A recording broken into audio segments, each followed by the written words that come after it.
Muy buenos días a todos, amados hermanos, el Señor les bendiga una vez más. Les invito a, por favor, abran sus Biblias en el Evangelio según Mateo, capítulo 4. El día de hoy vamos a terminar el pasaje que estamos viendo las últimas semanas, ¿verdad? Que va del capítulo 4, verso 1 al verso 11. Y el mensaje lo hemos titulado El Rey triunfa en las tentaciones. El Rey triunfa en las tentaciones. Vamos a leer el pasaje completo para recordar a todo lo sucedido, ¿verdad? Mateo capítulo 4, versos 1 al 11, dice así la palabra de Dios. Entonces Jesús fue llevado por el Espíritu al desierto para ser tentado por el diablo. Después de haber ayunado 40 días y 40 noches, entonces tuvo hambre, y acercándose el tentador le dijo: si eres hijo de Dios, ordena que estas piedras se conviertan en pan. Pero Jesús le respondió: escrito está, no solo de pan vivirá el hombre, sino de toda palabra que sale de la boca de Dios. Entonces el diablo lo llevó a la ciudad santa y lo puso sobre el pináculo del templo y le dijo: si eres hijo de Dios, lánzate abajo, pues escrito está, a sus ángeles te encomendará y en las manos te llevarán, no sea que tu pie tropiece en piedra. Jesús le contestó: también está escrito, no tentarás al Señor tu Dios. Otra vez el diablo lo llevó a un monte muy alto y le mostró todos los reinos del mundo y la gloria de ellos, y le dijo: en todo esto te daré si te postras y me adoras. Entonces Jesús le dijo: vete, Satanás, porque escrito está, al Señor tu Dios adorarás y a Él solo servirás. El diablo entonces le dejó y al instante unos ángeles vinieron y le servían. Amado Dios, damos gloria a tu santo y bendito nombre. Padre, venimos ante tu palabra, Señor, rogando que en esta hora tu Espíritu nos ilumine, Señor. Abra nuestros ojos espirituales y nos permita entender las maravillas de tu ley. Ayúdanos, Señor, porque humanamente somos incapaces de hacerlo. Pedimos el auxilio de tu Espíritu y pedimos que Él sea el Maestro que nos guíe a la verdad y nos permita entender las maravillas que este pasaje tiene para nosotros. Lo pedimos en el nombre santo de Jesús y te damos gloria. Amén, amén, amén. Pueden tomar sus asientos, hermanos. Muchas gracias. Las tentaciones son algo que es muy común para nosotros. Sufrimos tentaciones diariamente, constantemente, ¿verdad? Y en este pasaje aprendemos que aún nuestro Señor fue tentado. Ahora, recordemos que la intención de Satanás al tentar a Jesús era incitarlo para que él pecara tomando atajos para cumplir los propósitos de su reino. Fíjense que él le dice: si eres hijo de Dios, o sea, obviamente él sabía que era hijo de Dios y lo que lo estaba incitando era para que de alguna manera se rebelara contra la voluntad del Padre. Jesús venció al diablo usando los mismos medios de gracia que usted y yo tenemos hoy. Jesús venció las tentaciones usando los mismos medios de gracia que usted y yo disponemos hoy. ¿Cuáles son? La palabra de Dios y el Espíritu Santo. Bien. Su ejemplo, el ejemplo del Señor, nos da la seguridad de que nosotros también debemos ser capaces de resistir las tentaciones y vencerlas. Recordemos que aquí Mateo narra 3 sucesos acontecidos al inicio del ministerio del rey. 3 sucesos acontecidos al inicio del ministerio del rey. ¿Cuáles son? Bueno, en primer lugar vimos su traslado. Vimos que fue el Espíritu Santo quien impulsó, quien llevó a Jesús al desierto. O sea, era la voluntad del Padre que Jesús fuera hasta allí. Era la voluntad del Padre que Jesús fuera tentado. ¿Ok? Tenemos que entender esto. No para el beneficio de Jesús, porque el Padre sabía que el Hijo iba a ser fiel, sino para el beneficio nuestro hoy, porque a través del testimonio de Jesús nosotros podemos ver que Él es impecable, que Él es nuestro bendito Señor y Salvador, ¿verdad? Y eso lo vimos en los versos 1 y 2. Después vimos las tentaciones en los versos 3 al 10. Y hemos visto dos tentaciones. La primera en los versos 3 al 4, ¿verdad? Cuando después de 40 días de ayunar, el diablo le dice que convierta las piedras en pan. Ahora recuerde, Jesús era una persona única y singular, porque Jesús es una persona con dos naturalezas. Jesús es Dios y verdadero hombre. Y como verdadero Dios, Él podía haber fácilmente convertido las piedras en pan. ¿Por qué no lo hizo? Porque no era la voluntad del Padre. No era la voluntad del Padre que Él usara sus atributos divinos en beneficio propio. Jesús estaba identificando con usted y conmigo. Jesús tenía que pasar las pruebas como hombre. Y por tanto, Él no podía usar sus atributos divinos en beneficio propio. Bien. La segunda tentación fue cuando le dijo, en el Salmo 91 vemos que dice que Dios va a mandar sus ángeles para que te protejan. Lánzate del pináculo del templo. O sea, el diablo malinterpreta el texto. Dios promete cuidar de sus hijos. Pero el hecho de que Dios prometa cuidar de sus hijos no significa que yo debo tentar a Dios o probar a Dios al hacer algo temerario. El hecho de que usted sea cristiano y que Dios prometa proteger a los cristianos no significa que si hay un día de helada y hay hielo en el freeway, usted deba correr a 200 millas por hora diciendo Dios me protege. Porque eso es insensato. Es hacer algo que obviamente usted sabe que tiene consecuencias. ¿Ok? Jesús sabía que el diablo estaba malinterpretando el texto y le responde con el texto exacto: no pondrás a prueba al Señor tu Dios. Nunca pruebes a Dios. Nunca pruebes a Dios. El día de hoy vamos a ver la tercera tentación, que va de los versos 8 al 10. Versos 8 al 10. Fíjense lo que dice el verso 8. Otra vez el diablo lo llevó a un monte muy alto y le mostró todos los reinos del mundo y la gloria de ellos.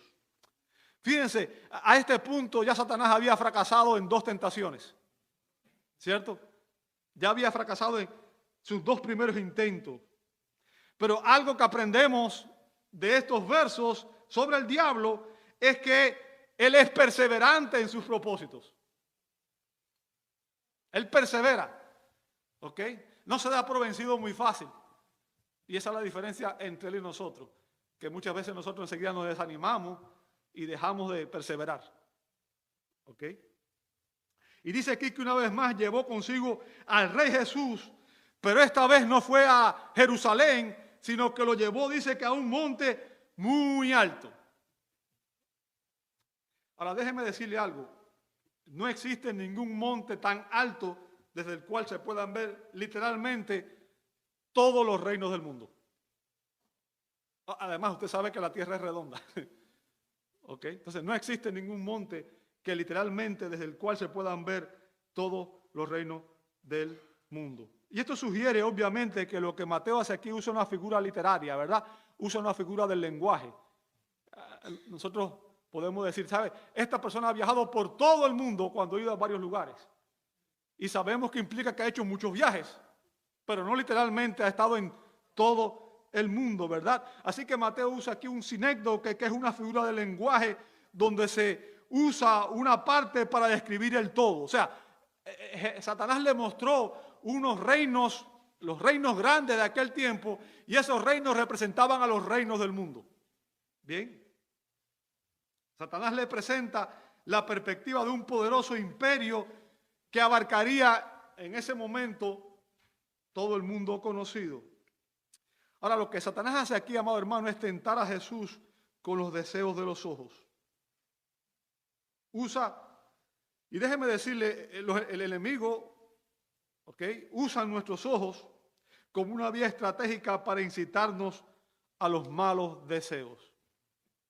Tenemos que entender que aún nuestros sentidos físicos pueden ser usados para tentarnos a nosotros.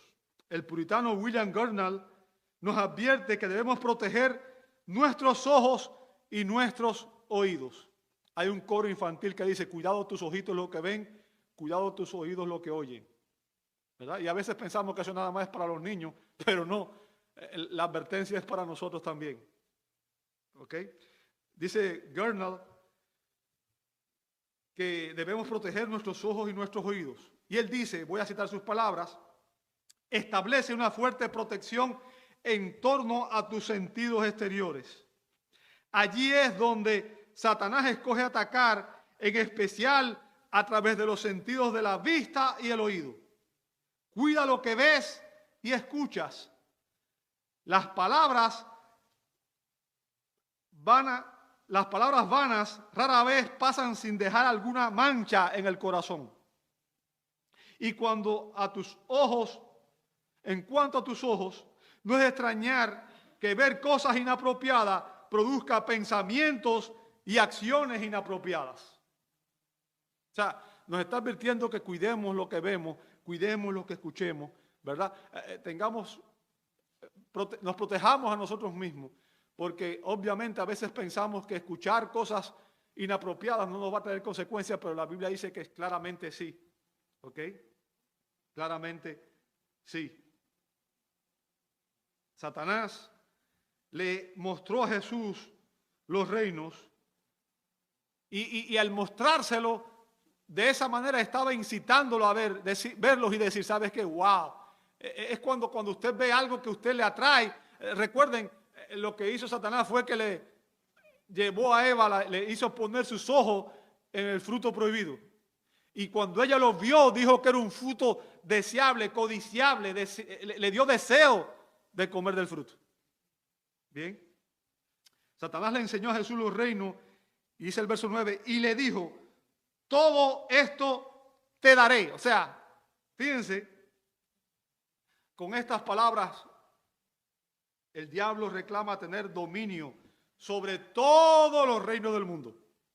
¿Se da cuenta? Es lo que está diciendo todo esto te daré. Y usted no puede dar algo que no posee, ¿cierto? Él está ahí reclamando tener dominio sobre todos los reinos del mundo. Ahora, recordemos que la Biblia nos enseña que Él es el príncipe de este mundo.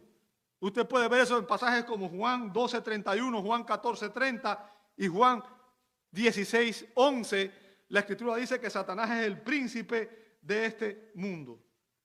Y sabemos que también nos enseña que Él tiene el poder sobre los demonios y sobre los impíos. Si usted lee en primera de Juan 5:19, dice que el mundo entero está bajo el poder del maligno. O sea, todos los reinos de este mundo, todos los gobiernos de este mundo, todos los países de este mundo están bajo el reino de Satanás. No existen países cristianos. ¿Me entendió? No existen naciones cristianas. En toda nación hay creyentes genuinos, pero no existen naciones cristianas. ¿Bien?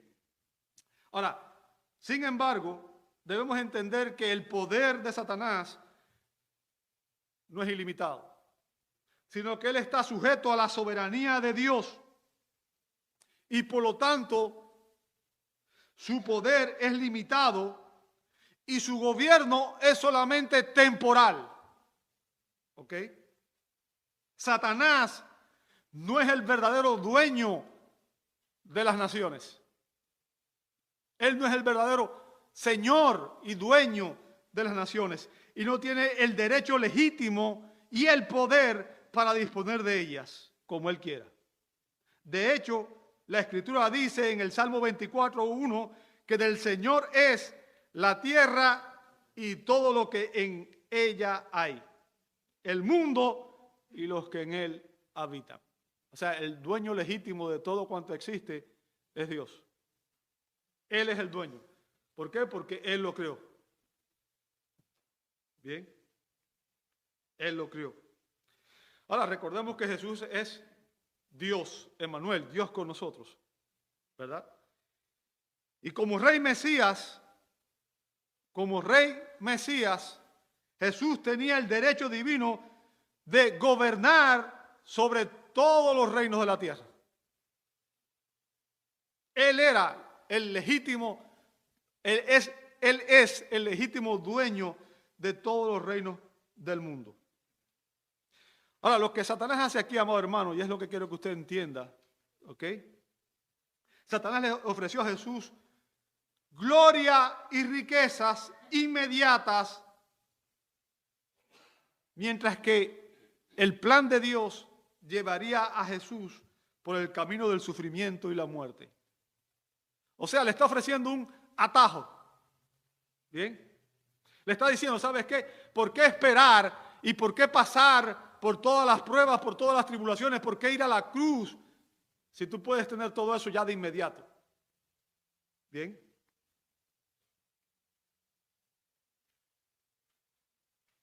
Le ofrece gloria y riquezas. ¿Se ha dado cuenta de que el Evangelio de la Prosperidad promete a las personas éxito, riquezas, salud? O sea, promete cosas que nuestra naturaleza humana caída es lo que anhela tener. ¿Bien? Y sabe, esta es la única tentación en la que Satanás nos dice con relación a Jesús, si eres el Hijo de Dios. Él no dice eso. Pero sabe, la idea está implícita en el contexto. ¿Y por qué? Si usted se pregunta por qué razón la idea está implícita en el contexto, bueno, el Padre le había prometido al Hijo precisamente los reinos del mundo como herencia. ¿Dónde está eso en la Escritura? Salmo 2, verso 8. Salmo 2, verso 8. Dice la Escritura, recuerde, está hablando del Padre con el Hijo, ¿ok? Y el Padre dice, pídeme y te daré las naciones como herencia tuya y como posesión tuya los confines de la tierra. Bien. Y esta fue una promesa del Padre al Hijo. Jesús es identificado en el Salmo 2 como el divino Rey Mesías, aquel que gobernará las naciones y ante quien todos los hombres de la tierra, todos los reyes de la tierra tendrán que postrarse y adorarle. Ahora, la tentación del diablo consistía en incitar a Jesús a que intentara tomar los reinos de la tierra, los reinos del mundo, que legítimamente le pertenecían, de una manera inmediata e ilegítima, ¿ok? Y se olvidara del plan de Dios. Jesús tenía derecho a tomar esos reinos, pero el diablo le estaba diciendo, ¿sabes qué? Tómalo de una manera que no era la manera en que Dios quería que él lo tomara. Y lo que quiero que entienda es que usted y yo enfrentamos tentaciones como esa. Los jóvenes se van a ver en la tentación de tener relaciones sexuales fuera del matrimonio y hacerlo de una manera ilegítima. A veces nos vemos en la tentación de mentir para obtener beneficios en las taxas o en el trabajo o donde sea. Y eso es obviamente una manera ilegítima. Satanás está diciendo, ¿sabes qué? En lugar de soportar el largo, amargo, humillante y doloroso camino a la cruz, ¿por qué ir a la cruz? No hace falta. Puedes tomar la corona de inmediato. ¿Bien? Satanás está ofreciendo a Jesús que él lo coronaría de inmediato y de esa manera Jesús ya podría empezar a gobernar el mundo sin necesidad de que él fuera a la cruz. Pero Jesús sabía que en el plan de Dios para salvación se requería que él sufriera como redentor de la raza humana. Que él, el Rey Mesías, diera su vida en rescate por un nuevo pueblo, por un nuevo grupo de personas redimidas a las cuales el Padre se había propuesto salvar. Por tanto, la tentación consistía en incitarlo a obtener la corona sin pasar por la cruz. Tener la corona sin pasar por la cruz. Satanás le está diciendo, no necesita hacer la ofrenda por el pecado para obtener los reinos del mundo. Ahora, yo sé que hay un pasaje que quizás usted no recuerde, pero recuerda cuando Jesús preguntó, ¿quién dice los hombres que soy yo? ¿Verdad? Y primero los discípulos dijeron, unos dicen que Juan el Bautista, otros los profetas y algunos, y después dijo, ¿y ustedes quiénes dicen que soy? Y Pedro dijo, tú eres el Cristo, el Hijo del Dios viviente, ¿verdad? Jesús le dice, bienaventurado eres Simón, hijo de Jonás, porque esto no te lo reveló carne ni sangre, sino mi Padre que está en los cielos. Ahora, Jesús después empieza a decir, ¿sabes qué? Voy a ir a Jerusalén, me es necesario padecer y sufrir mucho, ¿verdad? Y voy a morir, voy a ser crucificado. Y enseguida Pedro dice, no, Señor, no permitas que eso suceda. ¿Qué fue lo que dijo Jesús? Quítate de delante de mí, Satanás, porque me eres tropiezo. O sea, Jesús identificó en ese momento esa actitud de Pedro, esas palabras de Pedro como incitadas específicamente por el diablo. Porque obviamente eran contrario al plan de Dios. ¿Ok? Contrario al plan de Dios. ¿Qué debía hacer Jesús a cambio? El diablo le ofrece los reinos del mundo, pero recuerde, el diablo simplemente hace ofertas engañosas, ¿verdad? Es como cuando usted recibe una llamada y le dice, ok, si me das tu número de seguro social, el número de tarjeta, te vamos a mandar un premio que tienes de 1 millón. Y ahí va usted infeliz y le da el número de tarjeta, ¿verdad? Y lo que le hacen es que le desfalcan la cuenta de banco. ¿Cierto? Te voy a dar los reinos del mundo, algo sencillito lo que te voy a pedir. ¿Qué tienes que hacer? Escuche las palabras del diablo. Te daré todo esto si te postras y me adoras. ¿Sabe? Satanás estaba ofreciéndole a Jesús el mundo en sus propios términos corruptos, no en los de Dios. Significaba que para que Jesús obtuviera la corona y reinara sobre estos reinos, tendría que concederle a Satanás el lugar que le correspondía y le pertenecía única y exclusivamente a Dios.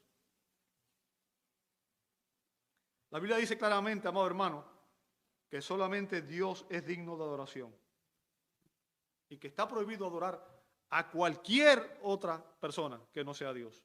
Éxodo 23 dice, no tendrás otros dioses delante de mí.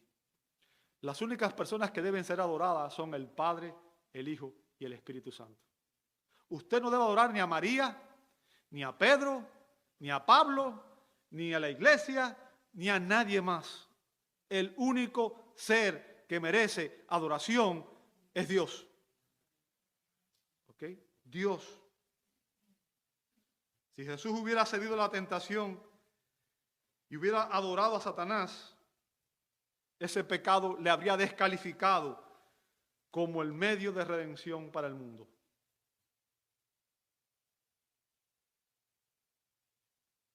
Lo que el tentador estaba diciendo aquí, amado hermano, es haz concesiones. Ponte de acuerdo conmigo, vamos a llegar a un arreglo. Te voy a dar lo que tú te mereces a cambio de que tú me des lo que yo quiero. Si tú me adoras, yo te voy a dar a ti el mundo para que tú reines sobre él. Y lo que le está pidiendo aquí es que Jesús renuncie a la lealtad al Padre. Y esto nos enseña una importante lección, y es que el objetivo de Satanás desde el principio, amado hermano, siempre ha sido reemplazar a Dios como objeto de adoración. Y ahora, una advertencia que quiero hacerle a usted, y que también es para mí, obviamente, ¿sabe? Creo que fue Juan Calvino el que dijo que nuestro corazón es una fábrica de ídolos. El hombre siempre va a adorar. Y si no adoramos al Dios verdadero, vamos a adorar cualquier otra cosa. Y de hecho, el hombre es tan necio que dice Pablo en Romanos, en la carta de los Romanos, que hemos cambiado al Dios eterno y sublime y hemos adorado a criaturas, ¿verdad? Hemos adorado a piedras, hemos adorado a palos, hemos adorado cualquier cosa porque fuimos creados para adorar. La adoración es parte de el diseño con el cual fuimos creados. Y si usted no adora a Dios, va a adorar cualquier otra cosa. Y quizás sea su familia, o quizás sea su trabajo, o quizás sea su dinero, o quizás sea cualquier otra cosa. Entienda, cualquier cosa que tenga la prioridad en nuestra vida por encima de Dios, ese es nuestro objeto de adoración. ¿Cuál es la prioridad número 1 en tu vida? Dios, ¿cierto? Ok, demuéstramelo. Dime dónde inviertes más tiempo, más de tu tesoro, más de todo. ¿En Dios? ¿Es realmente Dios la prioridad? ¿Le dedicas a Dios el tiempo que debías dedicarle? Ahora, ¿qué hizo Jesús en estas circunstancias? Fíjense, Jesús dio una respuesta rápida y decisiva. Verso 10. Entonces Jesús le dijo: vete, Satanás, porque escrito está: al Señor tu Dios adorarás y solo a Él servirás. O sea, solo a Él debemos rendirle culto. No a nadie más. En la adoración, la única persona que debe ser adorada es Dios. Bien. Y lo que Jesús está diciendo aquí, ¿sabes qué? Este atajo a mí no me convence. Esta oferta no me convence. Él tomaría el camino de la sumisión a Dios. Él solamente adoraría y serviría al Padre. Solo así podría cumplir la misión de traer salvación al mundo. Y sabe, lo que hace Jesús aquí es citar y parafrasear un texto que está en Deuteronomio capítulo 6, versos 13 al 14. Deuteronomio 6, 13 y 14. Dice así la Escritura: temerás solo al Señor tu Dios, y a Él adorarás, y jurarás por su nombre. Verso 14. No seguirán a otros dioses, a ninguno de los dioses de los pueblos que los rodean.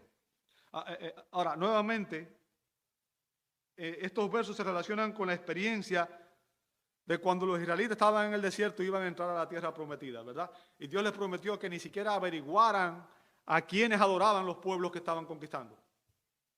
No averigüen ni qué Dios adoran a esta gente, ¿verdad? Moisés le estaba advirtiendo a los israelitas que al entrar en la tierra prometida evitaran la tentación de la idolatría.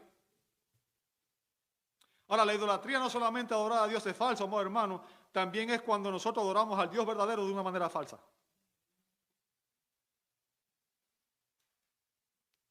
¿Sabe?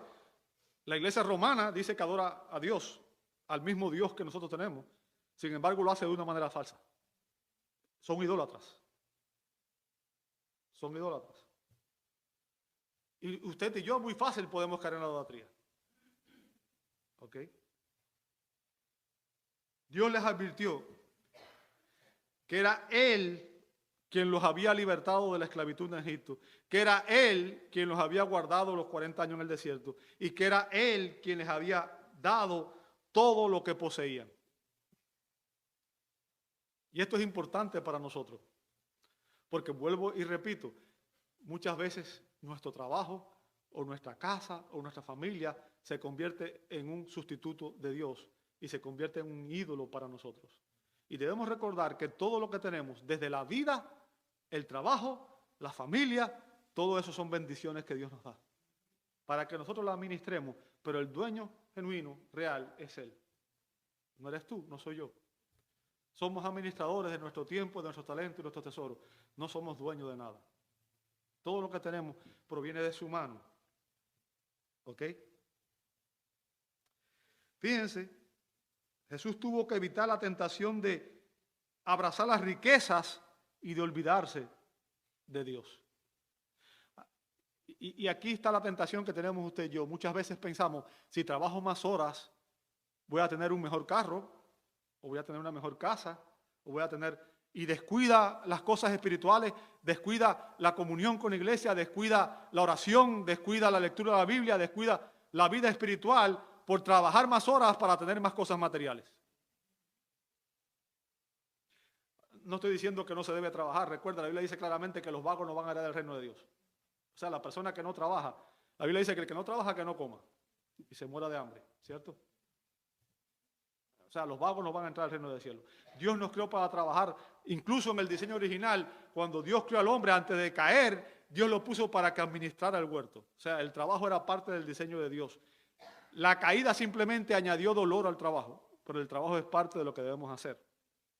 Pero usted debe trabajar para vivir y no vivir para trabajar. Y debe tener las prioridades en el orden correcto. Y sabe, en el orden de prioridades del cristiano, este debe ser el orden correcto. Dios, nuestra primera prioridad. Dios, nuestra primera prioridad. Después está la familia.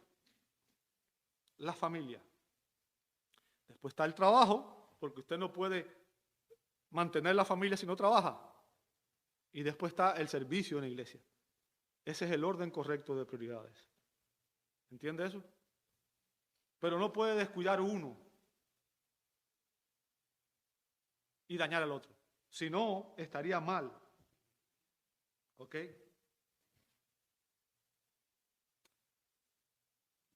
Jesús tuvo que evitar la tentación de abrazar las riquezas y olvidarse de Dios.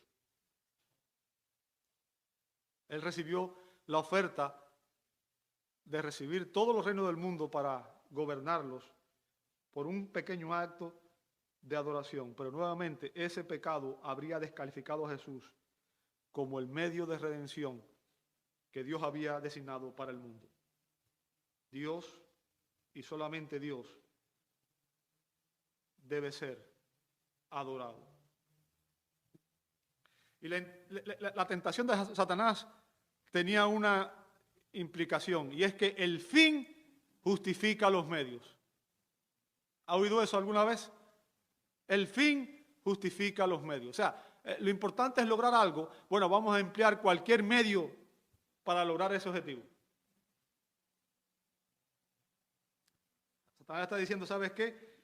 Vas a obtener los reinos del mundo, vas a obtener la corona, simplemente no vas a tener que pasar por la cruz, te vas a librar de la cruz, ¿verdad?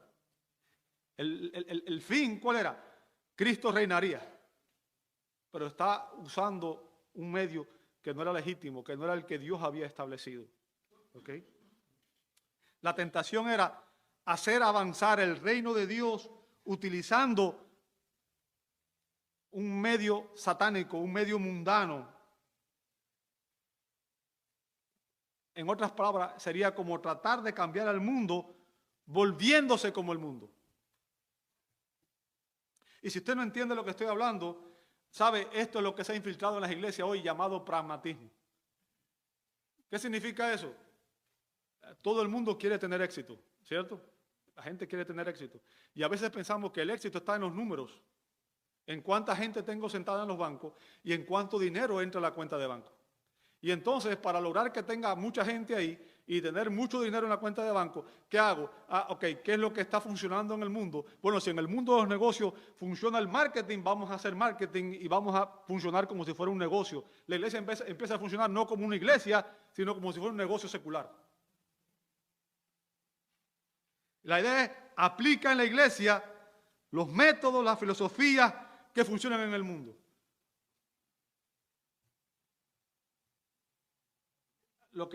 Las personas que practican esto no entienden que lo que están haciendo es comprometer los valores y los principios bíblicos.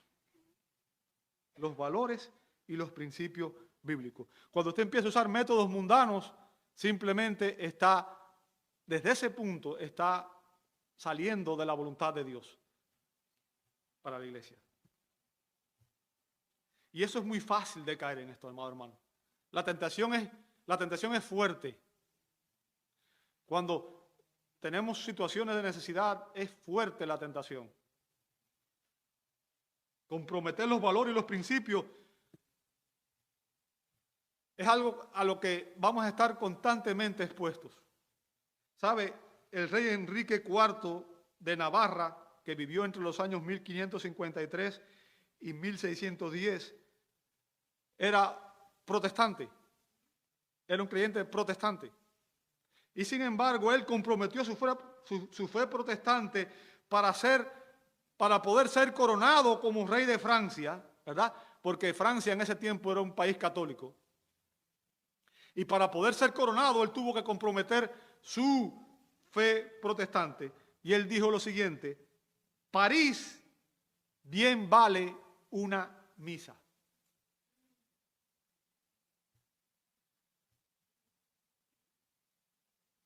El fin justifica los medios. Yo quiero la corona. Y por tanto, estoy dispuesto a pagar el precio. ¿Cuál es el precio? Adorar al diablo. Lo voy a hacer. ¿Cierto? Lo voy a hacer. Ahora, yo quiero que usted entienda, usted va a estar tentado en muchas ocasiones de esa manera.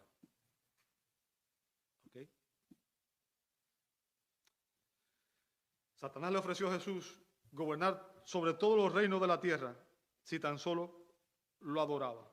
Obviamente Jesús rechazó su oferta, porque como explica William Barclay, dice William Barclay, voy a citar sus palabras, Jesús estaba absolutamente seguro de que nunca podremos vencer el mal haciendo concesiones al mal. Dejó sentado el carácter intransigente de la fe cristiana. El cristianismo no puede rebajarse al nivel del mundo, sino que debe llevar al mundo a su propio nivel. Nada menos serviría. Esa elección significaba inevitablemente la cruz, pero la cruz significaba también inevitablemente la victoria final. ¿Sabe? El atajo, en vez de llevar a la victoria, conduciría a la derrota. En este caso, el camino era un camino difícil, era el camino de la cruz, pero ese camino implicaba al final una corona. Y Jesús, después de su muerte y resurrección, dijo estas palabras en Mateo 28, 18. Toda autoridad me ha sido dada en el cielo y en la tierra. ¿Ok?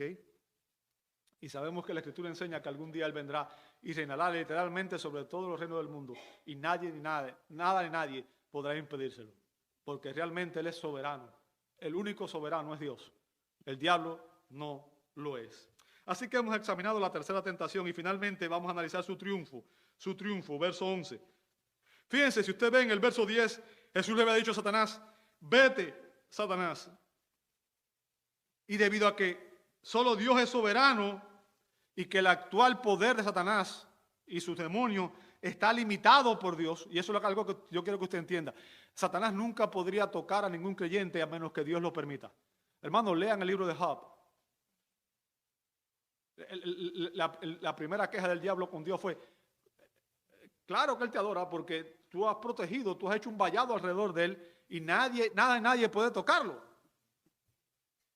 Y no fue hasta que Dios le dijo, ¿sabes qué? Ok, te doy permiso para que lo hagas, que Él pudo hacer algo. Creo que fue Martín Lutero que dijo que el diablo es el diablo de Dios. ¿Ok?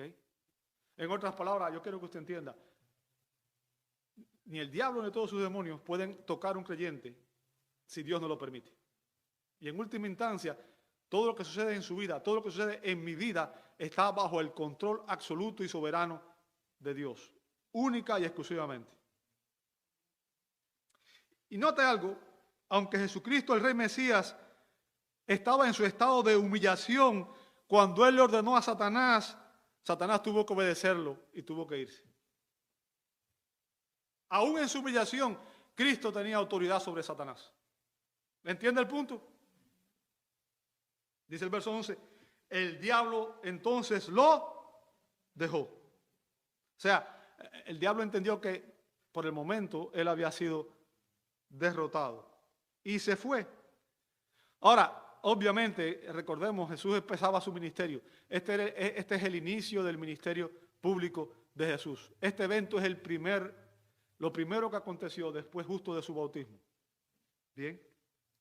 Y Lucas en su evangelio explica en Lucas 4:13, cuando el diablo hubo acabado toda tentación, se alejó de él esperando un tiempo oportuno. ¿Qué significa, hermano? Tú y yo tenemos una batalla contra el pecado. y las tentaciones van a ser constantes. Y a menos que nosotros perseveremos en la gracia, a menos que nosotros perseveremos en la oración, a menos que nosotros perseveremos en velar, orar, en crucificar la carne, en mortificar el pecado, en rendir cuenta, en estar en comunión, en buscar, en menos que estemos enfocados en el reino de Dios, las tentaciones van a seguir viniendo. Y si nuestros ojos no están puestos en el lugar correcto, vamos a volver a caer.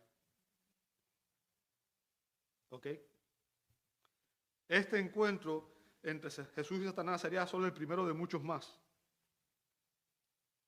Jesús tuvo muchos más encuentros a lo largo de su ministerio terrenal con el enemigo.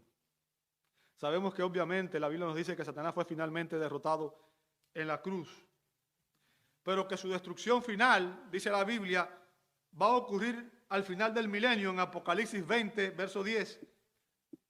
Recuerde, Jesús va a venir literalmente, va a establecer un reino literal, físico en la tierra. Va a reinar desde Jerusalén sobre todos los reinos del mundo. ¿Entiende eso?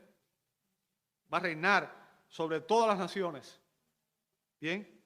Y al final del milenio, en Apocalipsis 20:10 dice, y el diablo que engañaba a las naciones fue arrojado al lago de fuego y azufre, donde también estaban la bestia y el falso profeta, y serán atormentados día y noche por los siglos de los siglos. O sea, al final Satanás será destruido.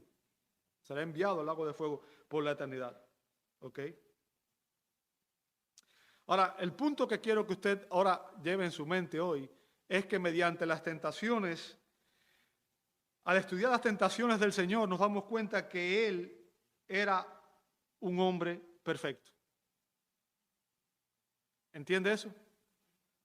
Jesús en las tentaciones demostró que era un hombre perfecto. Fíjense que Él nunca sucumbió a las tentaciones. Él nunca pecó. Nunca pecó. Y es por eso que Él es un rey digno de adoración. ¿Por qué? Como dice William Webster, antes de que un rey pueda gobernar a otro, debe demostrar que puede gobernarse a sí mismo. ¿Sabes? Lo más difícil que tenemos, déjame decirte, el peor enemigo que tienes tú, eres tú. El peor enemigo que tienes tú, eres tú mismo. Porque en última instancia ni el mundo ni el diablo pueden obligarte a pecar. El pecado está dentro de ti, dentro de mí, y es esa concupiscencia en nosotros la que nos lleva a rebelarnos en contra de Dios. Y a menos que aprendamos a disciplinar, como dijo Pablo, disciplino mi cuerpo, me golpeo mi cuerpo. Obviamente Pablo no estaba hablando de flagelarse, ¿verdad? Y darse golpe literalmente. Pablo está hablando espiritualmente. A menos que nos disciplinemos nuestra mente, nuestros oídos, nuestros corazones y nos enfoquemos en las cosas realmente espirituales, vamos a estar siendo tentados constantemente a pecar. Constantemente. ¿Ok? Antes que un rey pueda gobernar a otro, debe demostrar que puede gobernarse a sí mismo. Por eso el rey Saúl perdió su reinado, no pudo controlarse a sí mismo ni obedecer a Dios. Usted conoce la historia de Saúl, ¿verdad? Dios lo puso por rey y Saúl usurpó las funciones del sacerdocio por miedo. No tuvo autocontrol. No obedeció la palabra de Dios. Bien. Estos versos muestran al rey enfrentándose a su enemigo. El príncipe de este mundo, como dice Juan 14:30, fue derrotado por Jesús. Fue derrotado por Jesús. Y observa lo que pasó después. Dice el verso 11, y al instante unos ángeles vinieron y le servían. ¿Sabe? La palabra servir ahí en el griego viene del término diaconeo, donde también se desprende otra palabra, el término diácono, ¿verdad? Que generalmente se traduce como ministrar o atender, pero también significa servir comida o servir las mesas. Bien. De modo que ahora aquí vemos que Jesús, sus necesidades son cubiertas, son suplidas por Dios directamente. ¿Ok? Y vemos que se cumple una de las tentaciones que Satanás le había hecho, se cumple literalmente, ¿verdad? Recuerden que Satanás había dicho, usando el Salmo 91, a los ángeles te mandará para que te protejan cuando dijo que saltara del templo, ¿cierto? Él había tergiversado ese verso. Sin embargo, ahora aquí ese verso se cumplió. No a la manera de Satanás, sino a la manera de Dios. Cuando Jesús cumplió literalmente la voluntad de Dios, Dios envió a sus ángeles para que le ministraran y le provieran lo que él necesitaba. ¿Entiende el punto? Toda persona, amado hermano, es tentada. E incluso Jesús mismo fue tentado. Sin embargo, el ejemplo de Jesús nos da la seguridad de que nosotros también seremos capaces de resistir las tentaciones y vencerlas. Cuando seas tentado, lo primero que debes recordar, amado hermano, es que tú tienes un Salvador compasivo. Tienes un Salvador compasivo. Si usted lee conmigo en Hebreos 12:18, en Hebreos 2:18 dice, pues por cuanto Él mismo fue tentado en el sufrimiento, es poderoso para socorrer a los que son tentados. En otras palabras, tú no estás solo en la tentación. Tú no estás solo en la tentación. Recuerde que Jesús dijo, he aquí yo estoy con ustedes los días buenos, ¿verdad? Todos los días hasta el fin del mundo. ¿Qué significa? En los días más amargos, los días más duros, en los días más difíciles, en los días de mayor tentación, Jesús está contigo. No estás solo. No estás solo. Y debemos aprender del contentamiento, ¿verdad?, que tenía David cuando dijo en el Salmo 23, Jehová es mi pastor, nada me faltará. Y después dijo, aunque ande en valle de sombra de muerte, no temeré mal alguno, porque tú estarás conmigo.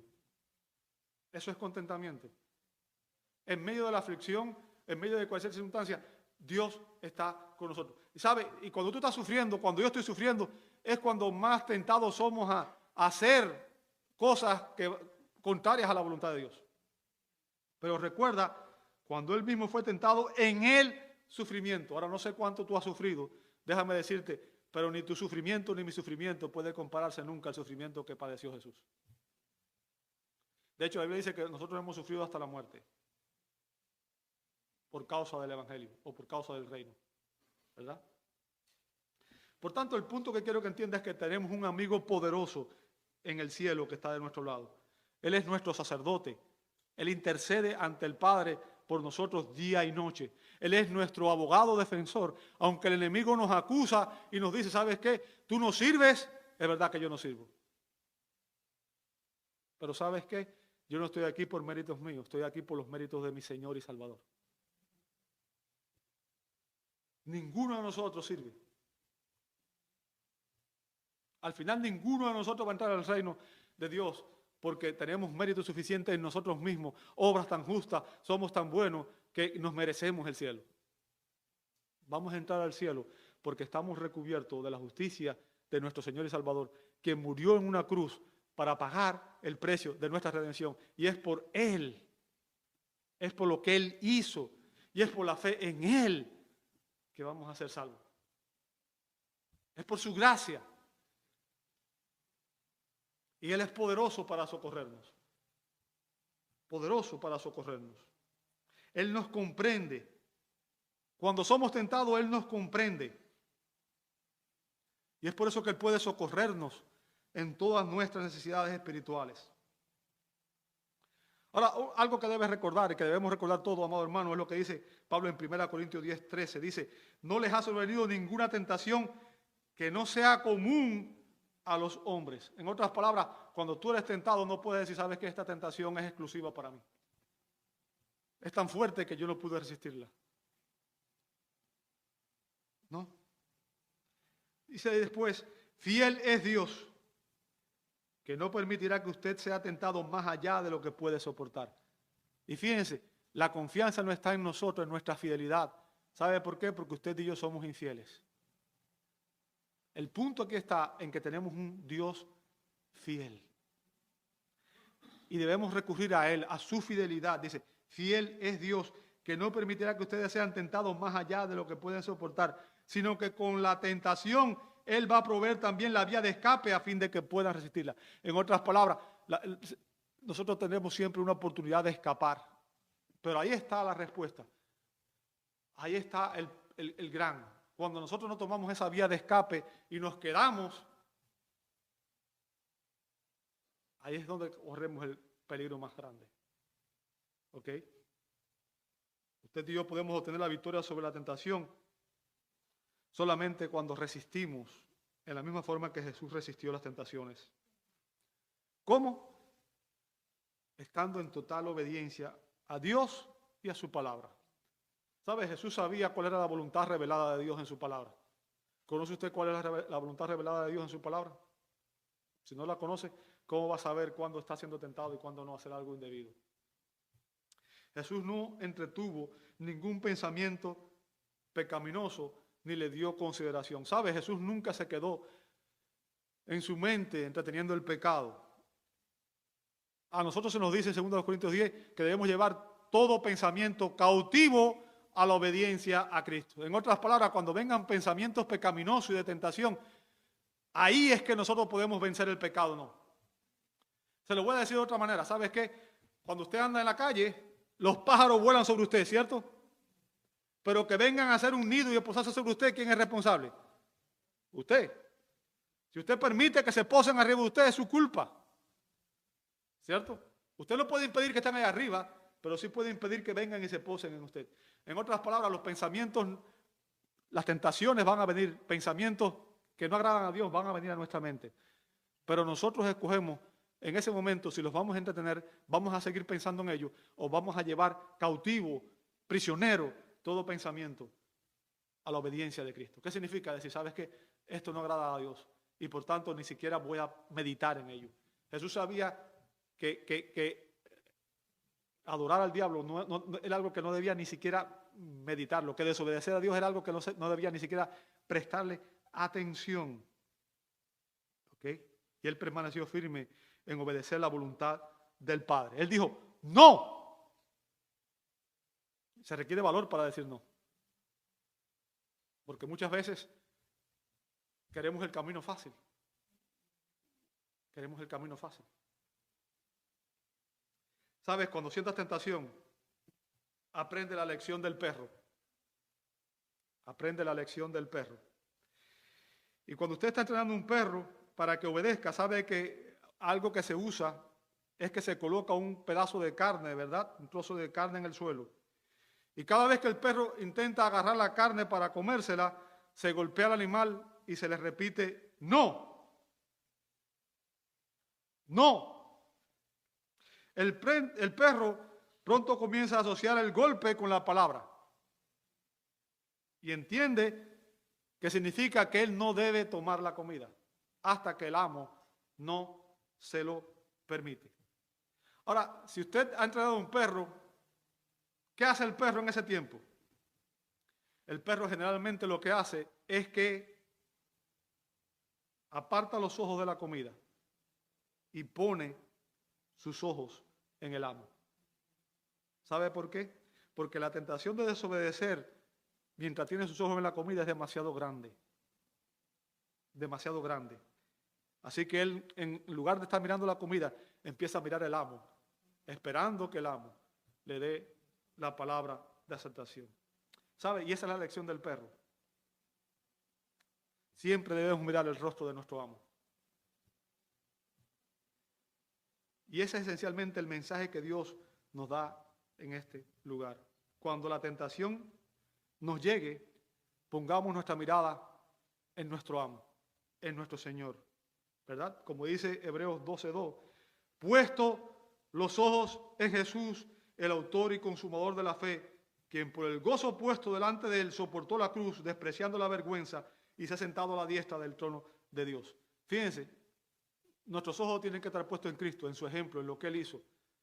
¿Por qué? Porque Cristo fue tentado, pero en lugar de ceder a las tentaciones, él puso su mirada en la recompensa que le esperaba al final de la cruz. Dice el texto.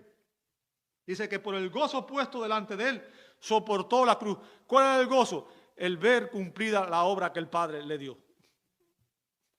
El ser exaltado a la diestra del Padre. Nuevamente. Dice, despreciando la vergüenza, y se ha sentado a la diestra del trono de Dios. En otras palabras, Jesús no puso la mira en ese momento en sus circunstancias presentes. Él puso la mira en lo que Dios había dicho, había prometido. El Padre le había prometido a él. Y nosotros debemos aprender de Jesús. Y debemos poner nuestros ojos en él, sabiendo que él venció las tentaciones y sabiendo que él ha prometido ciertas cosas para nosotros, ¿verdad? Jesús perseveró y venció todas las pruebas y tentaciones, aún la cruz. ¿Por qué? Por el gozo de ver cumplida la voluntad del Padre y ser exaltado por Él.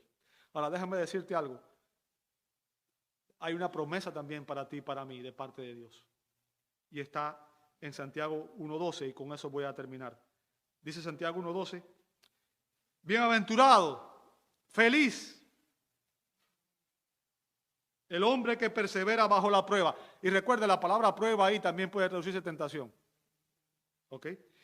Bienaventurado el hombre que persevera bajo la prueba, porque una vez que ha sido aprobado, recibirá la corona de la vida que el Señor ha prometido a los que lo aman. O sea, así como Jesús tenía sus ojos puestos en la promesa de Dios, nuestros ojos tienen que estar puestos en la promesa que Dios nos ha dado a nosotros. Tenemos una corona de vida, tenemos una vida eterna esperando por nosotros, tenemos al Dios de la gloria esperando por nosotros. Nuestra mirada debe estar en Jesús, nuestro Señor y Salvador, porque estando en Él, la recompensa, el premio, la corona será segura.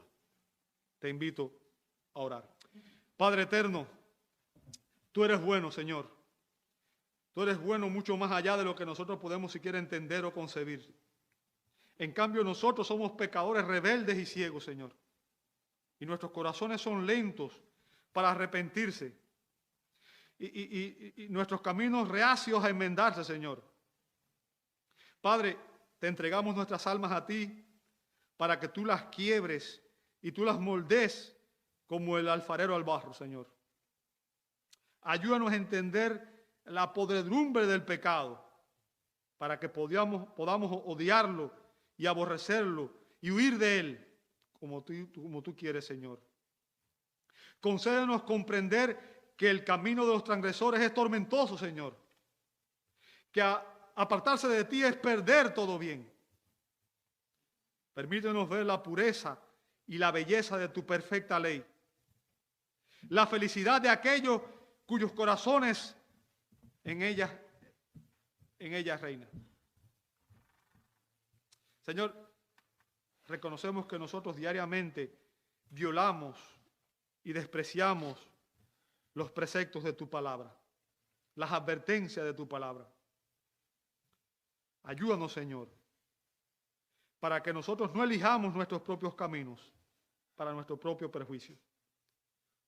Por todos estos pecados, Señor, con los que te hemos ofendido, te suplicamos que nos perdones. Crea en nosotros, oh Dios, un profundo y permanente arrepentimiento. Haz que a través de las lágrimas y del arrepentimiento genuino nosotros podamos ver más claramente el brillo y la gloria de la cruz de Cristo, nuestro bendito Señor y Salvador. Y danos, oh Señor, victoria sobre el pecado, para que podamos vivir de una manera que realmente te traiga gloria. Lo pedimos en el nombre santo de Jesús. Amén, amén y amén.